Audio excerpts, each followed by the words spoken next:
നമസ്കാരം. ഞാൻ നിങ്ങളുടെ സ്വന്തം ശരവൺ മഹേശ്വർ. കൃഷ്ണശിലയായി എന്ന എൻ്റെ പരമ്പരയിലെ 221 എപ്പിസോഡാണിത്. ഇന്ന് ഞാൻ നിങ്ങളോട് പറയുന്നത് ലോകപ്രശസ്ത നർത്തകി പത്മവിഭൂഷൺ സോണാൽ മാൻസിങ്ങിനെ കുറിച്ചിട്ടാണ്.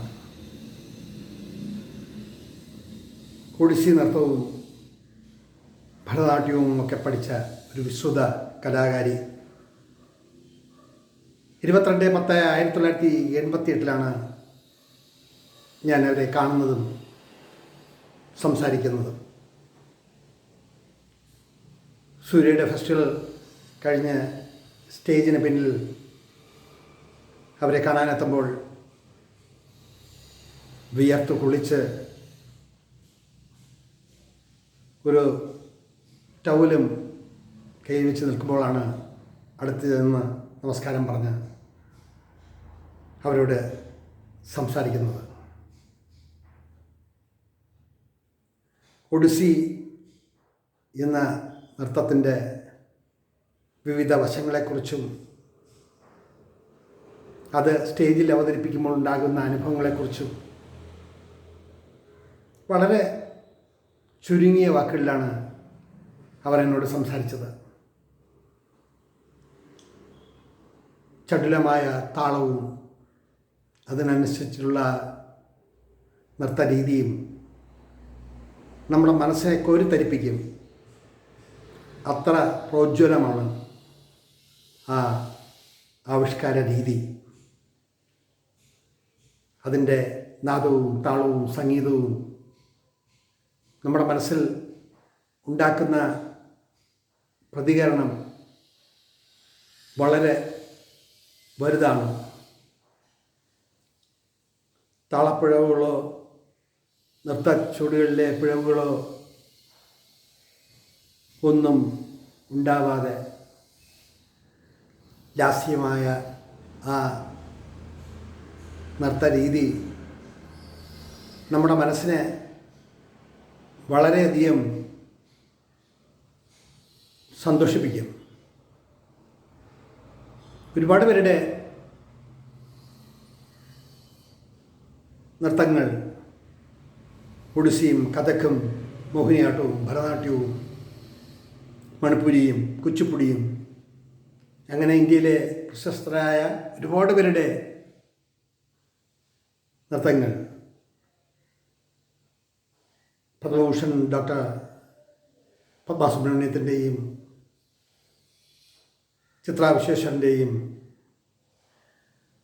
ശ്രീ ധനഞ്ജയൻ്റെയും അങ്ങനെ നിരവധി പേരുടെ നൃത്തങ്ങൾ നേരിട്ട് കാണാനും ആസ്വദിക്കാനും സൗഭാഗ്യമുണ്ടായിട്ടുണ്ട്. ഒന്നിൽ നിന്നും മറ്റൊന്നിൻ്റെ സവിശേഷത വളരെ വലുതാണെന്നോ അതിൽ നിന്നും ഇതിലേക്ക് മോശമാണെന്നോ ഒന്നും ഞാൻ പറയില്ല. പക്ഷെ ഞാൻ ജനിച്ചതും വളർന്നതും നമ്മുടെ കേരളത്തിലായതുകൊണ്ടും എനിക്ക് ഏറ്റവും ഇഷ്ടപ്പെട്ടത്, ഞാൻ കൂടുതൽ ആസ്വദിച്ചിട്ടുള്ളതും കഥകളിയും മോഹിനിയാട്ടവുമാണ്. ഓരോരുത്തരുടെ ആസ്വാദന രീതിയും കാഴ്ചപ്പാടും വെവ്വേറെയാണ്. ഒന്നിനെക്കുറിച്ചും ആധികാരികമായിട്ട് പഠിച്ചിട്ടില്ലെങ്കിൽ ആസ്വാദനത്തിന് പ്രത്യേക അറിവൊന്നും വേണ്ട. നമ്മുടെ മനസ്സിൻ്റെ താളം, മനസ്സിൻ്റെ തോന്നൽ, മനസ്സിൻ്റെ വികാരം, മനസ്സിൻ്റെ ചേഷ്ടകൾ, മനസ്സിൽ കടന്നു കയറുന്ന ബിംബങ്ങൾ, ഇതെല്ലാം മാത്രം മതി. എല്ലാത്തിനെയും നല്ല രീതിയിൽ പഠിച്ചും ഉൾക്കൊണ്ടും വരികയാണെന്നുണ്ടെങ്കിൽ ഒരു ജന്മം കൊണ്ട് മതിയാവില്ല തന്നെ. അപ്പോൾ സോണാൽ മാൻസിങ്ങിൻ്റെ നൃത്തം കണ്ട ശേഷം സ്റ്റേജിന് പിന്നിലെത്തുമ്പോൾ അവരോട് സംസാരിക്കാൻ തുടങ്ങുമ്പോൾ തന്നെ അവർ പറഞ്ഞു, കലയും കവിതയും പലതാണെങ്കിലും നമ്മുടെ മനസ്സിനുണ്ടാക്കുന്ന ആഹ്ലാദം ഒരു ഓഡിയൻസിനെ അപ്പിയർ ചെയ്യുമ്പോൾ നമ്മുടെ മനസ്സിൽ തോന്നുന്ന തോന്നലുകൾ അത് വളരെ വലുതാണ്. പ്രത്യേകിച്ച് ഞങ്ങളുടെ നാട്ടിലെ സൂര്യ ഫെസ്റ്റിവൽ, അതിൽ നമ്മുടെ കല അല്ലെങ്കിൽ നമ്മുടെ അഭിനയ മികവ് അല്ലെങ്കിൽ നമ്മുടെ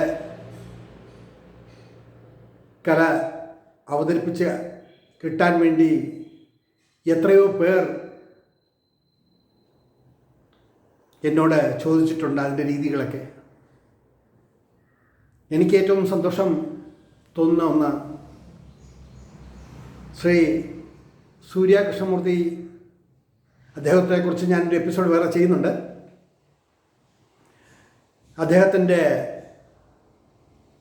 രീതികൾ, ഓർഗനൈസിങ് പവർ, ട്രീറ്റ്മെൻറ്റ് എല്ലാം സവിശേഷത ഉള്ളതാണ്.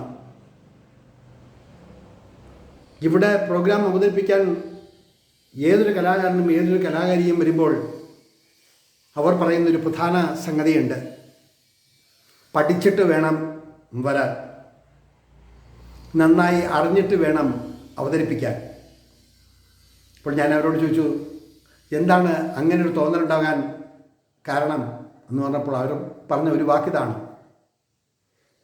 പ്രൗഢഗംഭീരമായ സദസ്സ്, അതിലെ ഓരോരുത്തരും കലയെ സ്നേഹിക്കുന്നു, കലയെക്കുറിച്ച് അറിയുന്നു, കലയെ വിസ്തരിച്ച് ചിന്തിക്കുന്നു, കലയുടെ മൂല്യം, താളബോധം, അറിവ്, ഇതെല്ലാം മറ്റുള്ള സ്റ്റേറ്റിലെ ആസ്വാദകരെ അപേക്ഷിച്ച് മുൻപന്തിയിലാണ് ഇവിടുത്തുകാർ. അപ്പോൾ ഒരു ഭയം സ്വാഭാവികമായിട്ടും നമ്മുടെ മനസ്സിലുണ്ടാവും എന്ന് പറയുമ്പോൾ ശരിക്കും ഒന്നും പറഞ്ഞുകൂടാത്ത ഞാൻ ഭയങ്കരമായിട്ട് ചിരിച്ചു. അപ്പോൾ എന്നോട് ചോദിച്ചു, എന്താണ് ഞാൻ പറഞ്ഞത് ശരിയല്ലേ എന്ന് ചോദിച്ചപ്പോൾ ഞാൻ അവരോട് പറഞ്ഞത് ഇതാണ്: എല്ലാ സമ്പ്രദായങ്ങളെയും എല്ലാ കലകളെയും മനസ്സിലാക്കാനും സ്നേഹിക്കാനും ഉൾക്കൊള്ളാനും കഴിവുള്ള ഒരു ജനസമൂഹമാണ് കേരളത്തിലുള്ളത്. മറ്റെവിടെയും ഇല്ല എന്നല്ല ഞാൻ പറഞ്ഞു വരുന്നത്. ആര് ചോദിച്ചാലും അതിനെക്കുറിച്ച് രണ്ട് വാക്ക് പറയാൻ ഓരോരുത്തരും തയ്യാറെടുക്കുന്നു എന്നതാണ് ഇവിടുത്തെ പ്രത്യേകത. പത്രക്കാരായാലും റിപ്പോർട്ടർമാരായാലും കാണികളായാലും ഒരു വലിയ സദസ്സ്, ഓരോന്നിനെക്കുറിച്ചും അറിയാനുള്ള അവരുടെ ആകാംക്ഷ, നിറഞ്ഞു കവിയാത്ത ഒരു പ്രോഗ്രാം പോലും ഞാൻ കണ്ടിട്ടില്ല എന്നുള്ളതാണ് സൂര്യയുടെ പ്രത്യേകത. 100 ദിവസം നീണ്ടു നിന്ന ബൃഹത്തായിട്ടുള്ള ഒരു പ്രോഗ്രാം സെൻറ്റ് ഹാളിൽ അരങ്ങേറുമ്പോൾ അതിലെ മിക്കവരെയും കാണാനും സംസാരിക്കാനും ചിത്രങ്ങൾ എടുക്കാനും ഓട്ടോഗ്രാഫ് എഴുതി വാങ്ങാനും ഒക്കെയുള്ള സാഹചര്യം ഒരുക്കി തന്നത് ശ്രീ സൂര്യ കൃഷ്ണമൂർത്തിയാണ്. എല്ലാവരും നന്നാവണം, എല്ലാവരും അറിയണം മറ്റുള്ള കലാരൂപങ്ങൾ എന്നുള്ള ഒരു വലിയ മനസ്സിൻ്റെ ഉടമ. അദ്ദേഹത്തെക്കുറിച്ച് ഞാൻ പിന്നെ പറയുന്നുണ്ട്. അന്ന് ഈ പ്രോഗ്രാമെല്ലാം കഴിഞ്ഞ് ഇവരുമായി സംസാരിച്ച് മടങ്ങാൻ നേരം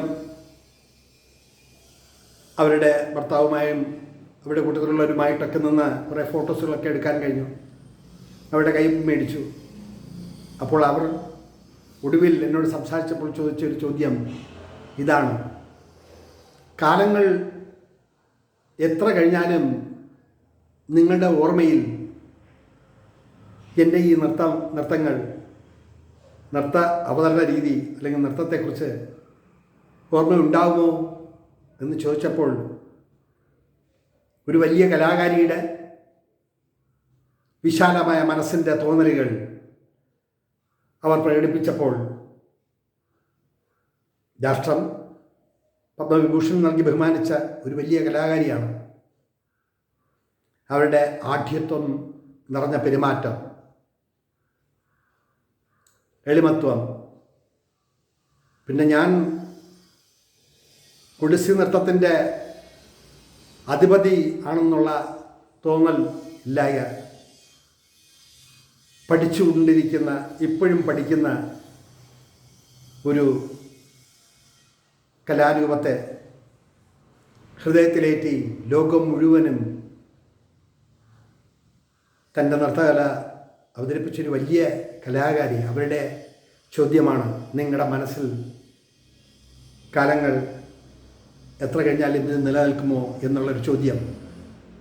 അത് കഴിഞ്ഞ് തൊഴുകയോടെ ഗ്രീൻ റൂമിലേക്ക് പോകുമ്പോൾ ഞങ്ങൾ ഫോട്ടോ എല്ലാം എടുത്ത് ഓട്ടോഗ്രാഫും വാങ്ങി മടങ്ങി. പിറ്റേന്ന് അവരെക്കുറിച്ചിട്ടുള്ള ആ നൃത്തത്തെക്കുറിച്ചുള്ള റിപ്പോർട്ടുകൾ പത്രങ്ങളിൽ നിറഞ്ഞു നിന്ന് ഇന്ന് 27/10/88 കണ്ടതാണ്. ഏകദേശം 37 വർഷങ്ങൾ കഴിഞ്ഞിരിക്കുന്നു. ഇന്നും മനസ്സിൻ്റെ ഉള്ളിൽ അവരുടെ ആ നൃത്തം ചുവടുകൾ വയ്ക്കുന്നു എന്ന് പറയുമ്പോൾ മനസ്സിലാക്കണം, ഒരു കലാകാരൻ അല്ലെങ്കിൽ ഒരു കലാകാരി അല്ലെങ്കിൽ ഒരു എഴുത്തുകാരൻ അല്ലെങ്കിൽ ഒരു എഴുത്തുകാരി മനുഷ്യ ഹൃദയങ്ങളിൽ ചേക്കേറുമ്പോഴാണ്, മനുഷ്യ ഹൃദയങ്ങളിൽ ഉണർവോടെ, സന്തോഷത്തോടെ, വിനയത്തോടെ കടന്നു വരുമ്പോഴാണ് നമ്മൾ ഓരോരുത്തരെ ഓർക്കപ്പെടുക. അല്ലാതെ മറിച്ചൊരു ചിന്ത ഉണ്ടായാൽ അത് മറവിയുടെ പിന്നാമ്പുറത്തേക്ക്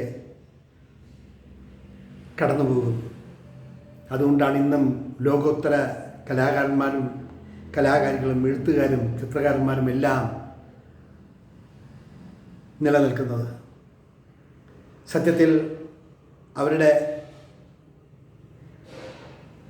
നൃത്യ വേദിയിൽ അവരുടെ ചടുലമായ ചലനങ്ങൾ, അവരുടെ ഭാവങ്ങൾ നിങ്ങളോട് ഇത് പറയുമ്പോഴും എൻ്റെ മനസ്സിൽ നിറഞ്ഞു നിൽക്കുന്നു എന്നതാണ് പരമാർത്ഥം. വെറും വാക്കുകളല്ല, ചിലത് നമ്മുടെ മനസ്സിൽ ആഴത്തിൽ ആഴ്ന്നിറങ്ങും, ചിലത് നമുക്ക് ഓർക്കാൻ പോലും കഴിയാതെ വരും. അവിടെയാണ് കലയുടെ, കലാകാരൻ്റെ മഹിമയും മഹത്വവും ഒക്കെ നിറഞ്ഞു നിൽക്കുക. ഇന്നും അവരുടെ അന്നത്തെ ആ ഒഡിസി നൃത്ത പ്രകടനം എൻ്റെ മനസ്സിൽ തങ്ങി നിൽക്കുന്നു എന്നതാണ് വാസ്തവം. ഇത്തരണത്തിലും അവരെ ഓർത്തുകൊണ്ട് എൻ്റെ വാക്കുകൾ ചുരുക്കട്ടെ. നന്ദി, നമസ്കാരം.